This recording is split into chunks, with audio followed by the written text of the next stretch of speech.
Hello everyone, welcome back to my YouTube channel. This week we will be doing another key art for the first environment that we are making for our Solarpunk world. The previous ones that you saw last week were kind of like sketchy and they were rough, but still they were enough to convey some idea about how the mood will be like, how the environment can look like, etc, etc. This week we are going to flesh it out further. We will create more assets, we will flesh out the environment further, and do a final pass on Photoshop that could be sent to the production, and they can use it as like a reference point for the mood and some other assets that can be in the environment. So yeah, without further ado, I'll let you guys to the video. Please, if you like the videos, like and subscribe. Leave a comment down below. I read them all. I really enjoy seeing how much you're interested in the content, and please let me know if you would like to see something else, or like any other ideas that you will have in your mind that you would like to see from this channel. Just let me know. Also, I saw that most of my videos are not really that visible because of the restriction issues that are happening in between YouTube after they involved AI into their algorithm, which is kind of blocking the videos out of nowhere, regardless if you swore in the video or not. So feel free to turn off your restrictions so you can see all the videos that I also uploaded like weeks before. Even last week's video was kind of not visible, I guess, at least from what I checked. Something needs further investigation, I guess. So yeah, without holding you guys much further, just let's head in. I'll see you guys in a bit. Alright, so this part can be familiar for you guys from last week. It's the same environment, and this video is actually was a recording, and I just sped it up for like 10 times. Because there isn't much to see over here. I will just quickly go through it. It's like quite basic, and we have like we have the overall environment, and we also have some landscape elements in the foreground. I was thinking like we don't have to be exactly geographical, like we don't have to put everything in the exact places. Just think a little bit about the overall placement and how the image might be curated in the end. Because so once you look at it, the resolution of the landscape is not that high.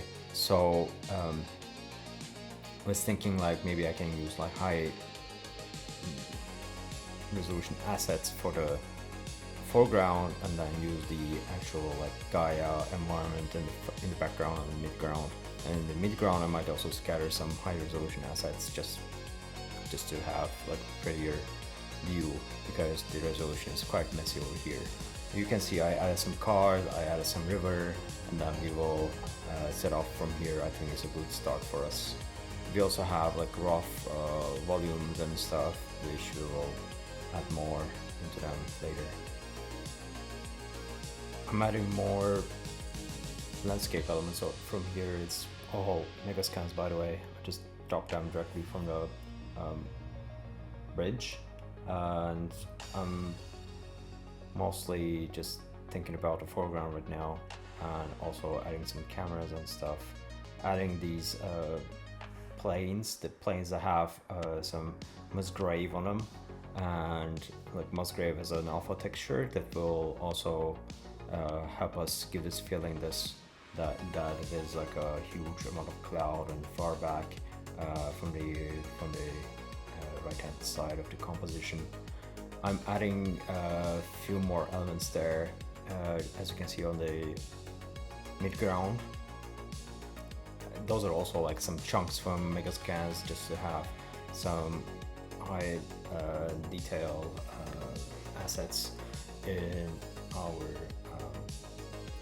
rule of thirds. Mostly focusing on those areas like rule of thirds, and then I start adding more detail in the middle just to give us this not equal, but hierarchical distribution of the details, just to make it a little more manageable for us. Otherwise it will be pain in the butt to measure whole environment in the high, to make it as high in the detail as possible. That applies for the small, very quick paintings and compositions as well. You have to think about the rule of thirds and the main compositional details just to deliver on time.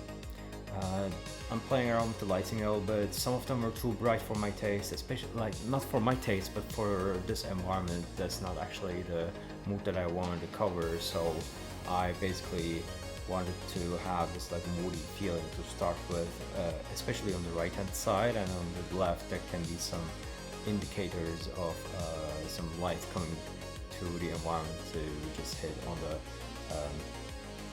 solar panels on the buildings on the hill,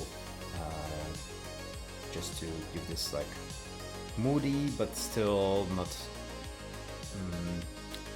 post-apocalyptic feeling. I just wanted to have a bit of fun taste into it. I'm trying to cut the what was that? The background elements in the far back. I thought there could be some more mountains that could be suggested in the composition, because there was like foreground, midground, and the background is a mountain, but there's nothing beyond it. So I thought I could just cut some landscape pieces and just put them in there.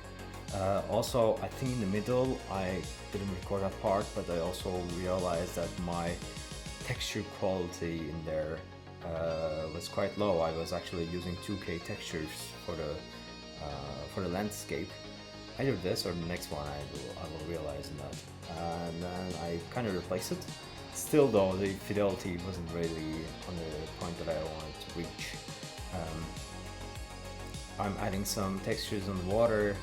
They don't have to be great, we can always replace this, but just want to add some bump texture in there, and make it fully metallic and zero roughness on the texture, just so it can give us this feeling that it's actually water. I'm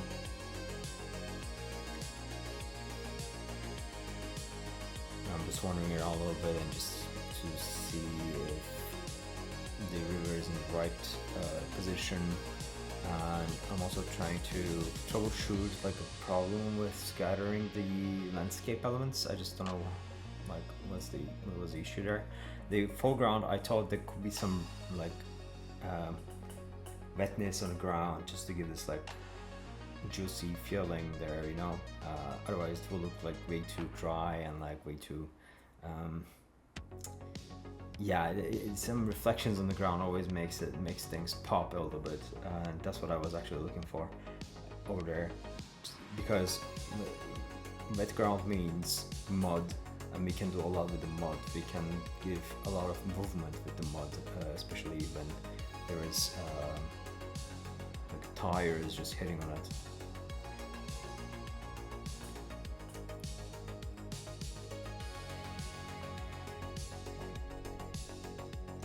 Covering more of the foreground elements. This extreme foreground is the far on the left-hand corner.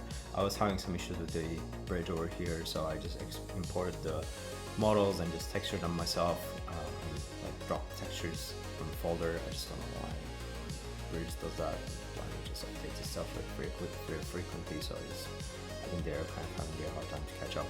I'm adding some rocks here, just scattering them a little bit, but you'll probably see I'm using scatter. You can actually enable it from the expansions, either expansions or add-ons on the Blender. You can just easily scatter the assets without needing a third-party add-on. It's actually there as a default. You can just enable it.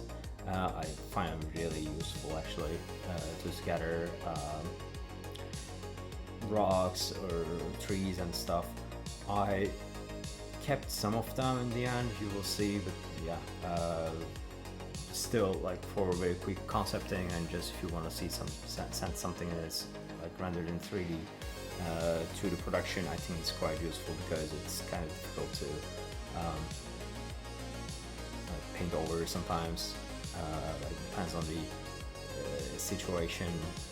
Finding the right images and stuff can be painful, so it's nice to just scatter the assets. What are we doing here? Yeah, I was playing around more with the river. I'm also enabling the buildings just to see how they actually react with the environment, the decomposition and stuff. I was happy about the overall lighting, so I went with it. I also like the lights just hitting on the rooftops of the buildings and just slowly but gradually just going into the shades of blue in the back. So I decided to keep that. It also adds some nice composition element there, like a gradient. I'm adding some mid-ground elements there because I thought the textures were still very bad, so I decided to put these Megascan assets, and it kind of gave me more control in the mid-ground, and it also makes sense for such environment that we can have such landscape. So I kind of went with it. It was also, I think it was similar to the concept that I made last week from this angle. So I want to reach there as well, to reach that landscape feature.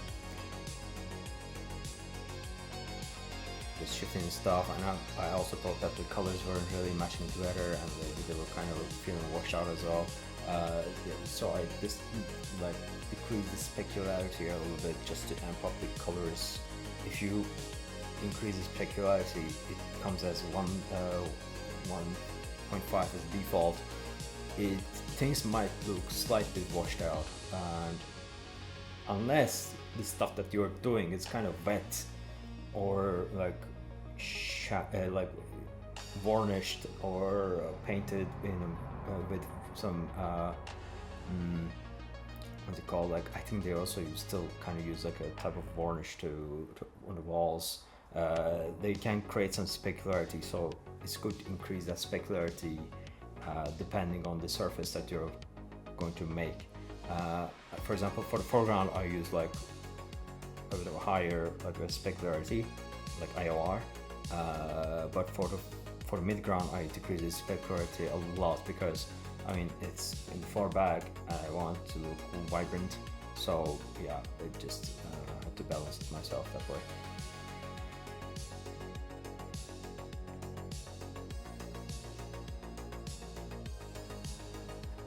Alright, so I didn't really mention about this to you guys, but this video actually consists of 3 parts. One of them is 3D, the other one is like quick paint over, which I usually do while I'm doing some my final painting, I will say, for the establishing shots, just to align myself a bit more with the environment that I'm making, because you're reaching the end goal and you want to add more stuff to it, so you want to just balance it a little bit. So that also makes me like triggers my mind to in a way that I can also think more about like what I can add into the environment that can amplify the world building there. So this is like a very quick like paint over on Photoshop that I made. I'm being extremely rough and like not really caring about the quality that much in terms of the painting, like only the values and like design stuff, and like everything is very rough. I decided to add some tents and some people around, just that they can be interacting with each other, and they can have some props that are also interacting with the environment as well, including like chairs and tents, like I mentioned. some guy over there is just watching the race maybe with binoculars and stuff. And also there can be some environmental assets that are like wind turbines and some stuff that can be like distributing it's just electricity or energy. For example, on the left I added like a shepherd with some sheep and stuff, which I will actually design them. I also actually recorded. I will share it as a separate video because this video is already quite long enough and I just didn't want to make it even longer for you guys. I will probably release that this week, but we will see. Yeah, I added some little more camps around in the environment. I just scattered them a little bit because the mid-ground was kind of feeling empty. I added mud because it adds a lot of like movement to our vehicles and the scene, so I thought it will be important to have as a VFX element. I was thinking about adding some volume as well in the far back. I kind of ditched that in the end because there was already a lot going on there. I didn't want to distract it further. I just made it smaller, just play around with within the same canvas. I just didn't want to overcomplicate things. This is just very quick, very rough ideation, just to tell myself, hey, this is how it's going to look like, how people are going to be interacting with it, and what this is going to be like. The one that I'm sketching right now, I thought it could be like a like an antenna that actually can distribute energy, or I don't know, like signals and stuff. So yeah, it's kind of small but important process actually.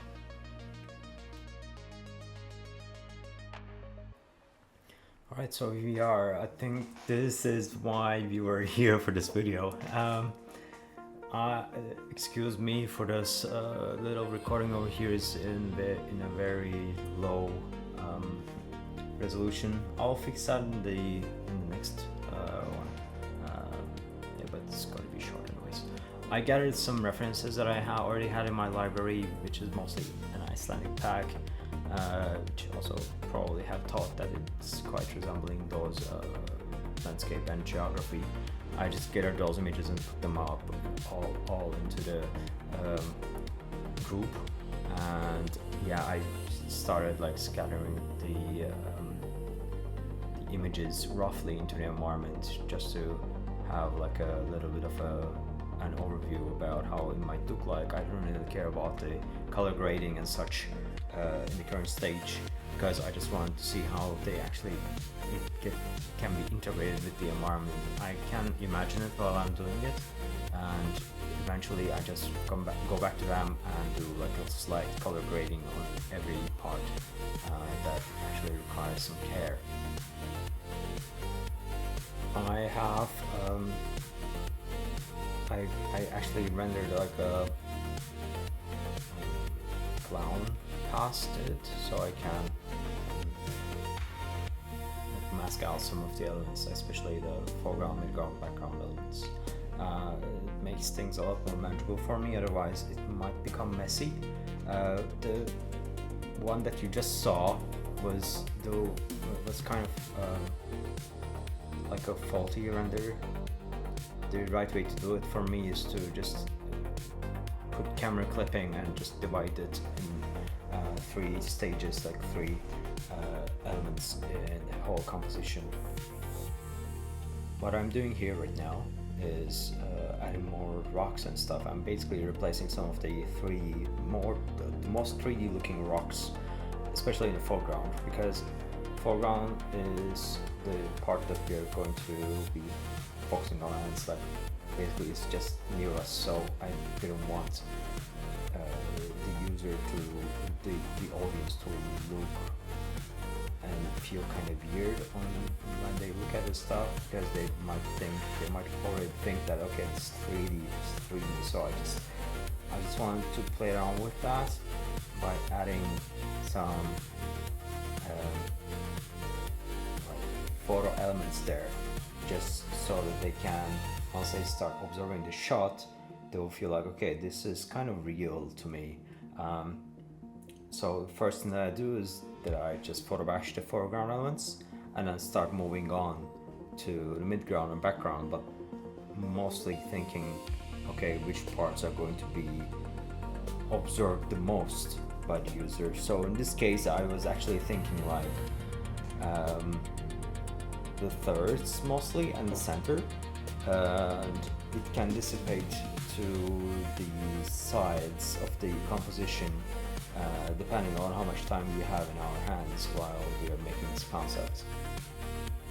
When I looked at that background element, especially like since it's the building area and it's covering like almost 1/3 of the composition, I thought it would be important to photo bash some of the rocks there, because the ones that I used weren't really looking like way too high fidelity, so I just wanted to replace them.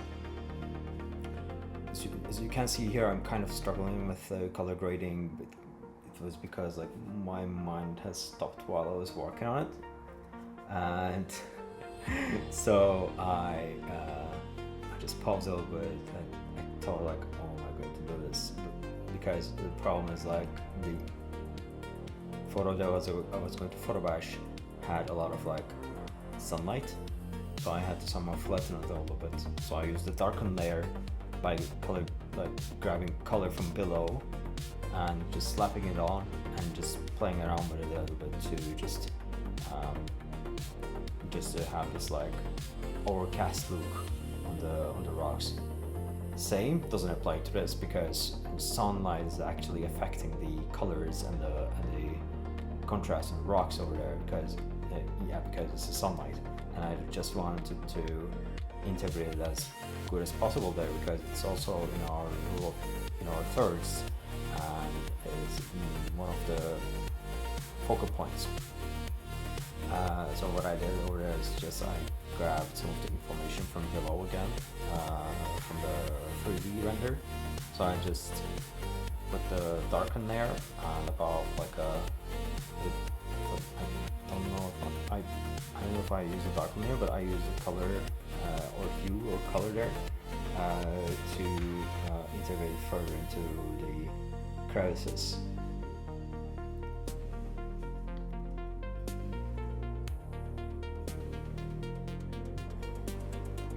I'm also doing a lot of like Ctrl Y. I attached the black and white to Ctrl Y just to see if the values are working in this particular region.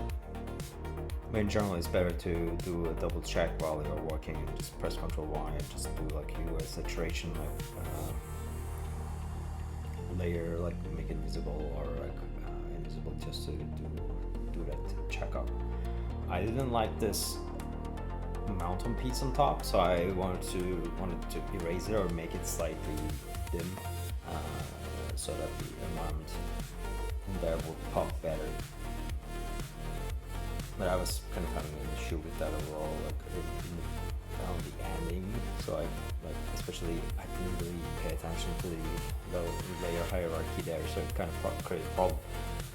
I wasn't really thinking while I was doing this edit, so yeah, I had gone through some confusion there.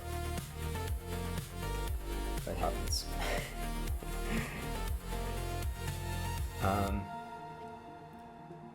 We can talk about the shepherd in the meantime, while I'm trying to fix this. Oh yeah, I added some clouds back there just to give this feeling. It's actually like it's like a bit of a gradient. Yeah, about the shepherd, I was thinking like the shepherd could have his stick that actually has like a signal. The stick is basically just radiating a signal among the sheep around him, which has these like earrings that also are like the same color as the stick, and it actually can be using it to gather the sheep together. I'm also using this like ring on top as like a solar panel, just so we can gather some energy while he's walking around. What I did, that process was also quite actually unique, I would say, like given how straightforward our design processes are usually, were at least. Right now we're using some AI in our tools as well. You will also see it in this process, not yet though. What I did was like I found some fashion images of a guy with an urban fashion, I would say, and then like I basically just painted over a little bit and sent it to Tripod, because like this is like a I don't want to be bothered by modeling this character, including the clothing as well. I'm not designing him like in particular. So I sent the image to Tripod. It gave me like middle like mid-quality export as a model. So I just put him there, put a stick. I also have designed like a quick backpack on Viscom and just sent it to Viscom, and it sent back to me a 3D model of it with still okay quality. And then I just edited them a little bit by adding those like electronical pieces and like tech pieces on them. If you guys are interested, I can also make a video out of this. Please write in the comments down below. I will definitely do that because I kind of enjoy that process too. I also like learning new tools and new software. I enjoy the process of this. I enjoy the process of modeling as well sometimes, but sometimes it becomes like a huge hassle, especially if you're doing something for a mid-ground and it's not like a particular character that I want to design. I just wanted to have him like a piece there, and like those things I think are actually adding a lot into the environment as like a context. It just deepens the world building, I think. I'm adding a bit of water over there. I'm basically photobashing the element below. The challenge here was integrating the rocks on the left to that water somehow. So I just did like a very minor brushwork and like a bit of like a gradient work, just integrate them together so they can be meshed together.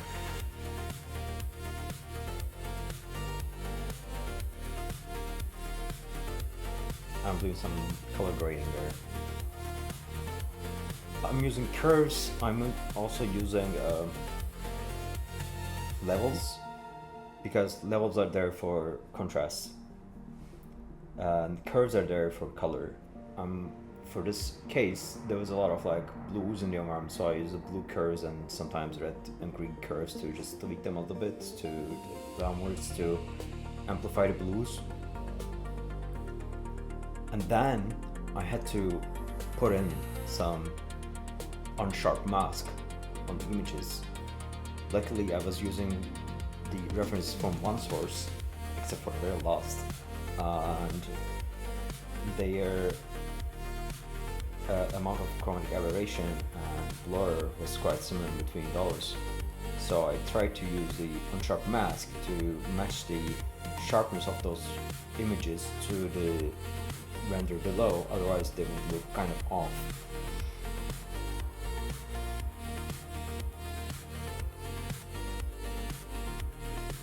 And then in the end I do my own post-processing there. I will show you guys again. I think I did that for the previous shots. I basically lay over a piece of unsharp mask and then basically merge the elements all together. It's like a huge glue on top of everything, including a noise filter. I like that rock piece there. It adds some division between between the elements in the foreground. So I want to keep it also, it kind of looks better than the mud piece that I had over there, I think. Also, like, there's a repetition between the rocks on the left and that one. Shh. We probably have noticed it already. I don't know why I think I did that. Right now I can't see it. I just can't unsee it.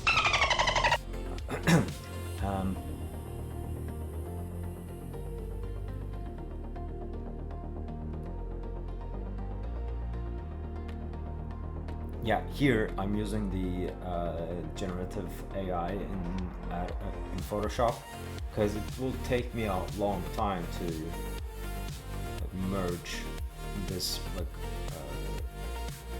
wheel to the water and the mud. So I basically just typed in like a wheel coming in contact and splattering dirt and mud all around, and it just gave me this. I played around with it. It gives like 3 options. I grabbed like a few of them and just merged them together, and yeah, basically just to increase the tactility between the 3D model and the image, and then create like a consistent looking image in the end. That was goal. And it saves time, so yeah.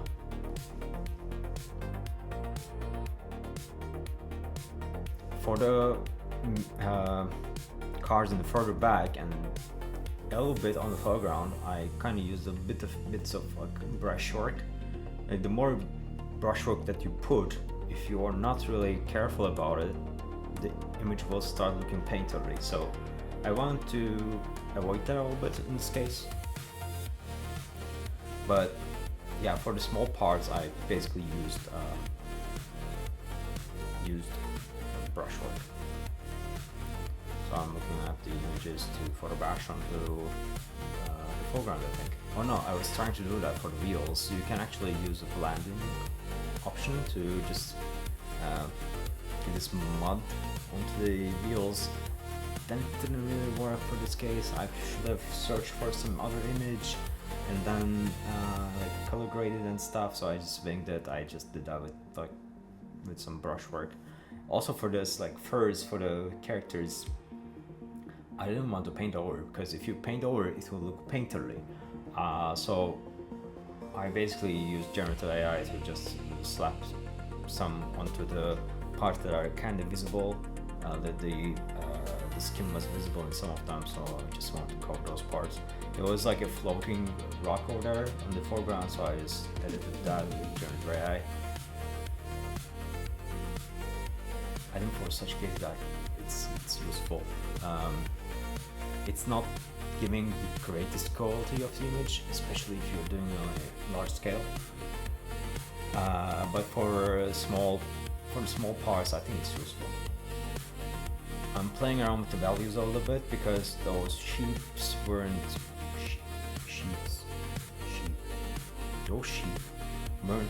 looking like good enough, and so I decided to merge the values a little bit. So I'm playing around with the lighten screen, just divide a bit of a division between them as well. There might be just elevating some dust and stuff underneath them, so yeah, I wanted to bring it a little bit back.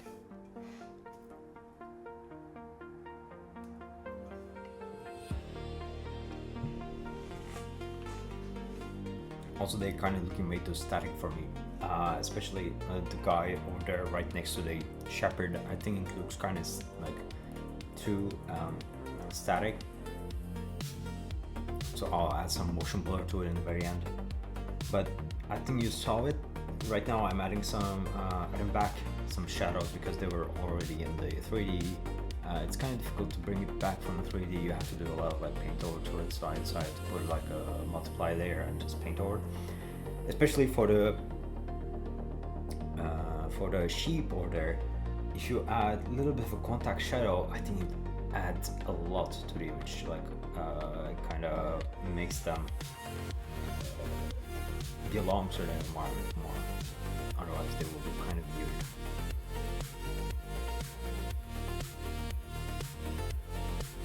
Also, I'm adding bits of highlights on the cars because I want them to look a bit more visible from this angle. And like if you squint, for example, some parts are still not so visible, but still it kind of suggests that they are still there, so it's fine, I think.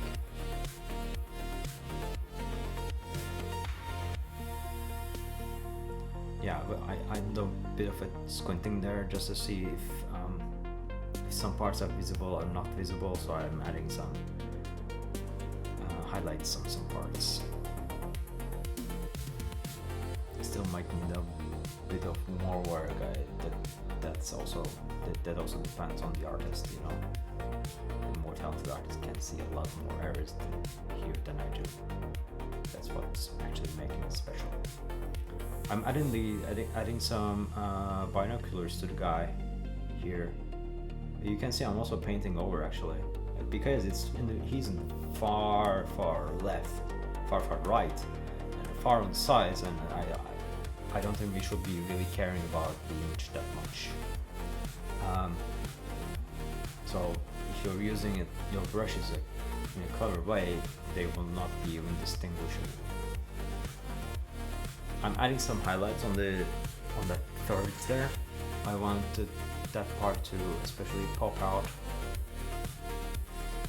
just to show like, okay, there's something over there, but what is it? So you just go to that 1/3 and you see like, oh, okay, there's some buildings there, and like people might be living in there and stuff. So I'm concentrating on that part in particular, because this is also important for the piece, that we have to somehow indicate that it's about the environment, it's about the buildings back there as well. So they can be invisible because, I mean, it depends on like how you want to depict the environment, but it also should give some clues about how the actual piece kind of looks like.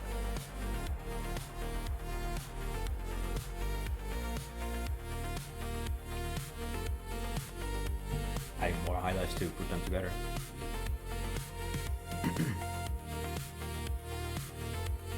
Yeah, this is like randomized random color in Workbench in Blender. It works like a clown render in Keyshot, for example. But yeah, it adds random color to every object. That's the difference.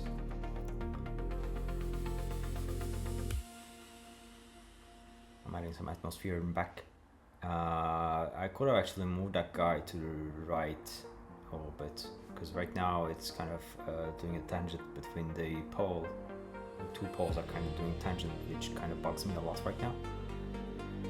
But fine, it's fine. I can just get away with it, I think. Adding some people there.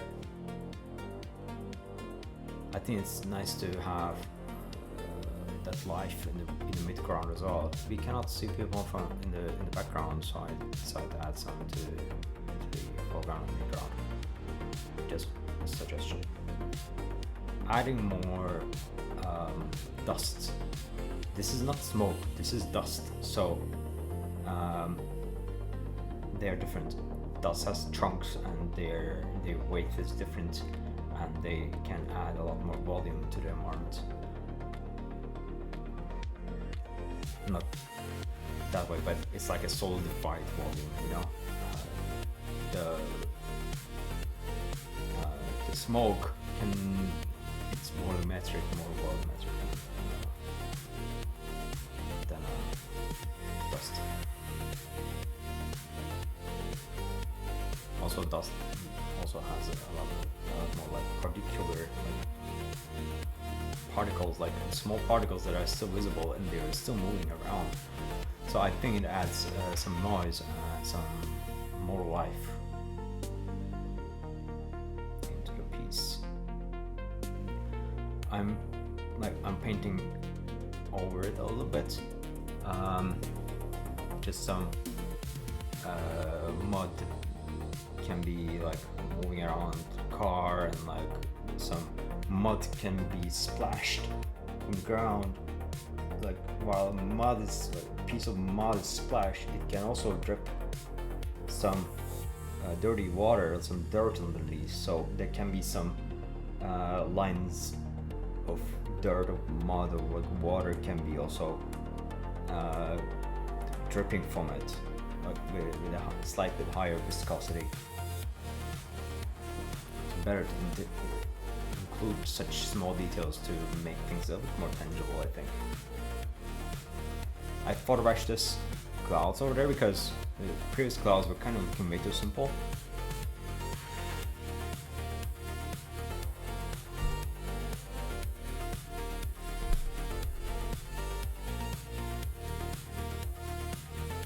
Yeah, as you can see, I'm fixing that part. I'm still just suggesting that I don't want to erase it completely this time. Just have some of the highlights, but not the whole thing.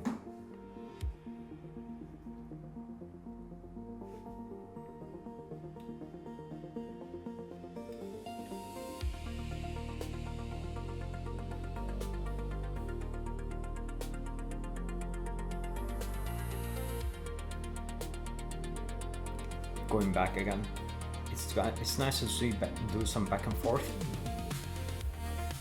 just to have like a bigger picture. So I'm going back to the midground, foreground, background again, and adding a bit more divisions to them, and make the composition a bit more readable than before.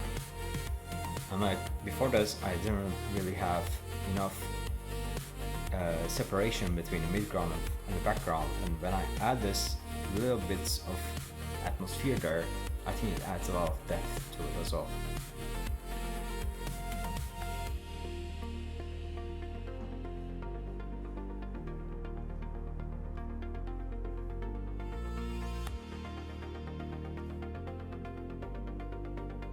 It was kind of looking way too like a tangent there, so I want to fix it a little bit.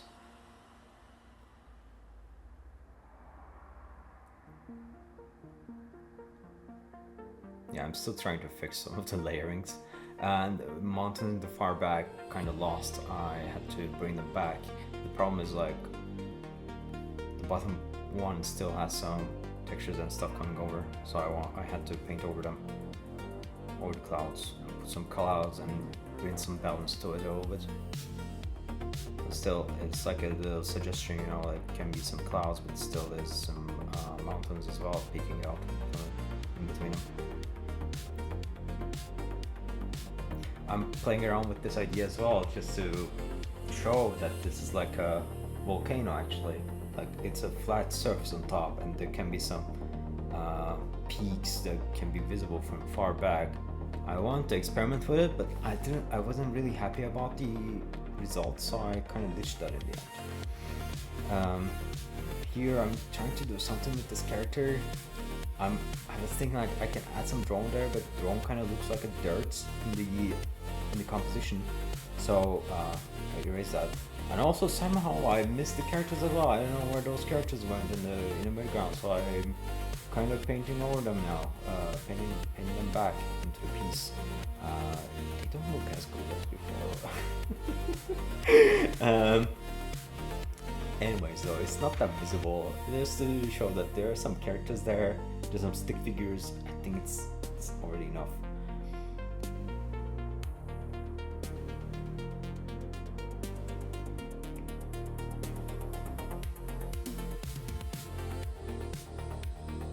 Okay, adding some motion blur right now. Best way to do the motion blur is to render it in Blender directly. You just put a character or put a car or a prop, something that's moving, in keyframe in the first frame, and maybe like 20-30 frames, or I don't know how fast that thing goes. To the next frame, you do the last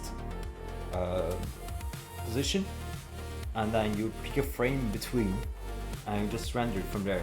And in the end, it gives you this motion blur onto the thing if you want to show some action. So so it kind of gives more accurate results than this. I'm adding some smudge, and I shouldn't be doing this actually, because I should be doing this like way ahead, just so like the particle effects and stuff aren't actually getting invisible, or like having some weird motion blur. So I'm trying to be extremely careful here, just to not to affect that a lot. Here I was thinking like, maybe I can add some sparks coming from this like emissives on the wheels that can indicate, like while I was doing this, maybe I was thinking that maybe there could be some small particles on the ground, on the soil, that actually distributes the electricity or energy. It's something I want to explore further in the next pieces. Maybe even we can make a vehicle out of them. Yeah, I put a black layer and put it into color dodge, and I also added another layer on top, and then started painting over some highlights onto the pieces that I wanted to have some get some what's it called, like attention.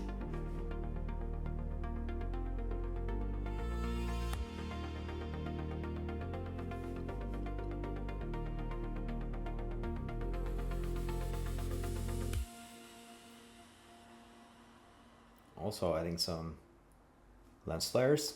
I love lens flares, but I know people hate lens flares, so I want to be as economical as possible while I'm using lens flares. And since I'm taking photographs, I also kind of know how they kind of work, and I was thinking like, instead of having them right into the center of the piece, you should have it, and then it kind of makes more sense to have it like around the, like just outside of the lens, so kind of add it there. So yeah, this is how it kind of looks like, and yeah. So yeah, that was about it, guys, for this week. I hope you enjoyed it. In the last few weeks we have covered all like design sketching, or designing environments, designing buildings, and then we went for designing vehicles, and then we went for the final piece. I hope you all enjoyed it. We will further expand this environment. We will further create more buildings and vehicles and more content for our Solarpunk world. I think it's gonna be fleshed out quite well. Well, we'll see. I was thinking for the next week we might edit the car a little bit, because it's kind of lacking detail right now. Since we were actually planning to showcase in an environment, I was not really thinking about some details that much. Maybe we can work on them a little bit. Maybe I will do some sketches on Graph Sketch. I'll share it with you guys. But also I was thinking that maybe we can do something in Unreal. I was actually thinking about making like a tangible, like more interactive environment by using like Unreal, but for VR. I'm going to use the car, I'm going to use some of the pieces that we have on the environment, and maybe some, I might also add some characters, but I'm not sure about that yet.